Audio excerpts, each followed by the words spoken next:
Pak Tomo hanyalah seorang teknisi mesin di sebuah pabrik baja swasta.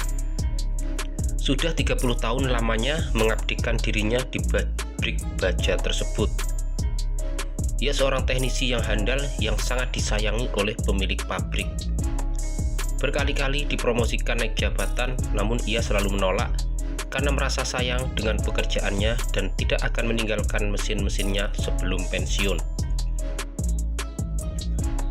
Setiap kali mendapatkan promosi, selalu saja kesempatan itu diberikan kepada juniornya. Baginya, mereka masih muda dan bisa berkembang. Selain itu, mereka juga lulusan sekolah terbaik. Ia hanya dikaruniai satu putra bernama Yoga yang saat ini sudah menikah namun masih tinggal bersama dengan orang tuanya. Yoga hanya bekerja sebagai buruh pabrik biasa yang gajinya hanya berdasarkan UMR dan lembur. Sementara istrinya bernama Reni hanyalah ibu rumah tangga. Pak Tomo sangat menyayangi menantunya karena sudah dianggapnya seperti putri sendiri. Terkadang Bu Tomo menjadi cemburu karena suaminya lebih memperhatikan menantunya daripada dirinya. Namun Bu Tomo tidak berpikir yang macam-macam karena sangat percaya kepada suaminya yang tidak mungkin mempunyai pikiran kotor apalagi niat yang tidak baik. Seiring berjalannya waktu, kebahagiaan rumah tangga Yoga terguncang karena istrinya yang selalu menuntut banyak hal. Dengan gaji Yoga yang pas-pasan, ia merasa tidak sanggup membiayai kebutuhan istrinya yang berlagak wanita sosialita. Reni selalu menghabiskan uang gaji suaminya hanya untuk mempercantik diri, nongkrong bersama teman-temannya, dan pergi kemanapun suka. Setiap kali Yoga menegur istrinya, pasti terjadi pertengkaran. Bila sudah terjadi pertengkaran, maka Bu Tomo menjadi bingung, kemudian mengadukan kepada suaminya. Pak Tomo mengatasi masalah itu dengan memberikan uang. Yoga menasihati bapaknya agar tidak terlalu royal terhadap Reni, karena seberapapun uang yang diberikan pasti akan habis. Pak Tomo menasihati putranya, uang yang diberikannya pasti akan dipergunakan oleh Reni untuk biaya sekolah cucu pertama dan membelikan susu untuk cucu yang masih kecil. Yoga menjadi kecewa atas tindakan bapaknya yang selalu membela Reni, namun ia biarkan saja, setidaknya pertengkaran bisa berhenti. Putra pemilik pabrik yang baru saja berkuasa mengeluarkan keputusan untuk memberhentikan karyawan yang usianya di atas 60 tahun. Pak Tomo termasuk dalam daftar karena umurnya yang sudah di atas 60 tahun. Mau tidak mau, Pak Tomo keluar dari pabrik dengan pesangon yang sudah ditentukan. Setelah berpikir panjang dan bermusyawarah dengan istrinya, akhirnya uang pesangon diberikan rumah untuk Yoga. Pak Tomo berharap dengan memiliki rumah sendiri, sifat Reni akan berubah. Akhirnya Yoga dan istrinya pindah ke rumah yang baru dibeli. Semua uang pensiun habis digunakan untuk membeli rumah. Setelah itu, Pak Tomo menjadi bingung mesti kerja apa. Dengan umur yang sudah semakin lanjut, tidak akan ada lagi yang mau mempekerjakan dirinya. Mau tidak mau, Pak Tomo kerja jadi pemulung rongsok. Dengan sepedanya, ia berkeliling mencari barang-barang bekas.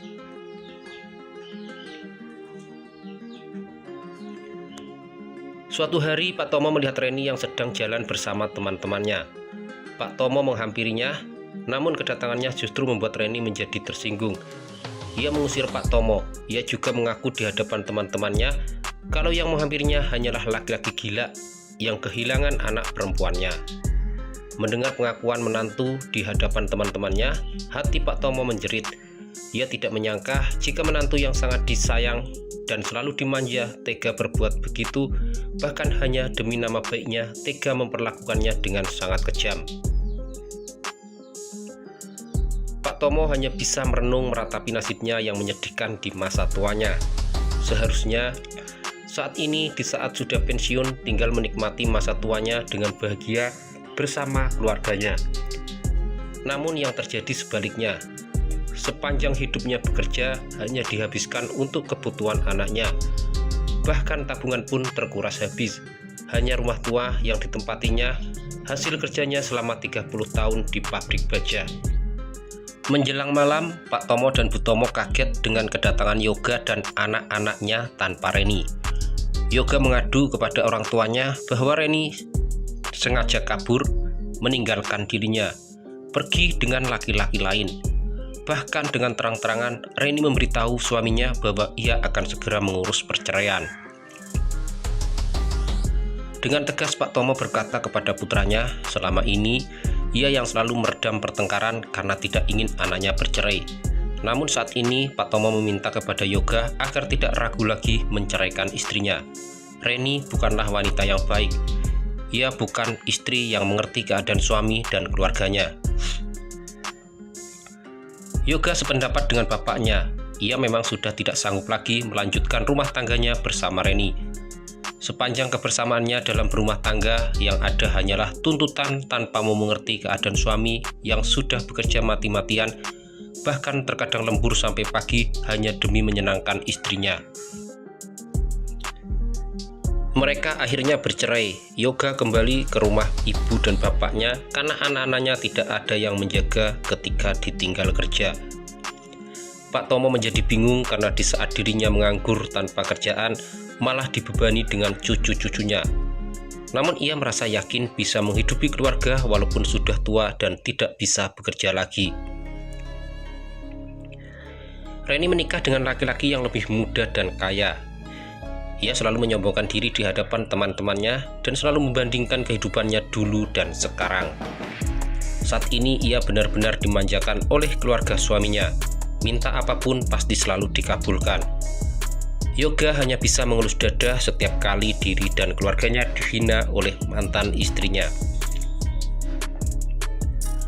Berbulan-bulan Pak Tomo menjalani kehidupannya dengan sangat menyedihkan. Namun ia tetap semangat mencari barang-barang bekas karena ada keluarga yang harus dipenuhi kebutuhannya. Gaji Yoga hanya cukup untuk memenuhi kebutuhan sebulan, belum biaya lain-lainnya. Pak Tomo sedang beristirahat di pinggir jalan sambil memakan roti. Tiba-tiba sebuah mobil berhenti tepat di sampingnya. Lelaki yang keluar dari mobil langsung menghampirinya.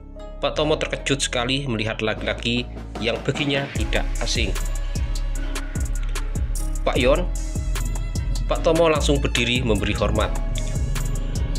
"Kemana saja kamu? Selama ini kucari-cari tidak ketemu," ucap laki-laki itu sambil menepuk pundak Pak Tomo. Pak Tomo menceritakan kehidupannya setelah dipensiunkan oleh pabrik. Pak Yon menggeleng-gelengkan kepalanya. Pak Yon bersimpuh di hadapan Pak Tomo, memohon maaf bahwa ia sama sekali tidak mengetahui yang dilakukan oleh putranya di pabrik. Pak Yon bercerita, pabrik pengolahan baja tempat Pak Tomo pernah bekerja sebelum dipensiunkan tidak bisa beroperasi karena mesin rusak berat. Bos pabrik sudah patah semangat mencari mekanik, namun tetap saja tidak bisa beroperasi. Selama hampir 30 tahun, mesin tidak pernah membuat masalah, mungkin karena faktor umur yang menjadi kendala. Pabrik sudah mengganti mesin yang baru, namun tetap saja gagal operasi karena tidak ada yang sanggup mengoperasikannya. Mekanik baru memberanikan diri mengotak-atik mesin, justru mesinnya terbakar. Pak Yon memohon kepada Pak Tomo agar kembali ke pabrik. Awalnya Pak Tomo menolak karena sudah dipaksa untuk pensiun sementara dirinya masih sangat membutuhkan pekerjaan. Namun pimpinan pada waktu itu tetap bersikeras memberhentikannya. Setelah dipikir saat ini butuh biaya hidup dan mengingat jasa Pak Yon yang sudah memberinya kerja selama 30 tahun, Pak Tomo memutuskan untuk kembali ke pabrik. Pak Yon berjanji akan memberikan gaji 3 kali lipat ditambah tunjangan-tunjangan asalkan Pak Tomo berhasil memperbaiki kerusakan mesin di pabrik kembali beroperasi. Pak Tomo berjanji akan mencobanya. Ternyata Pak Tomo berhasil memperbaiki mesin pabrik dalam waktu yang singkat. Pabrik kembali beroperasi. Pak Yon merasa senang sekali, akhirnya pabrik kembali berjalan normal. Ia menepati janjinya kepada Pak Tomo mempekerjakannya seumur hidup. Kehidupan Pak Tomo berubah total. Kini Pak Tomo dan keluarga hidup dengan bahagia. Setahun kemudian, Reni datang ke rumah Pak Tomo dalam keadaan yang sangat memprihatinkan. Badannya kurus dengan rambut yang acak-acakan. Ia menyampaikan maksud kedatangannya untuk meminta maaf. Ia sudah berbuat salah terhadap keluarga Pak Tomo.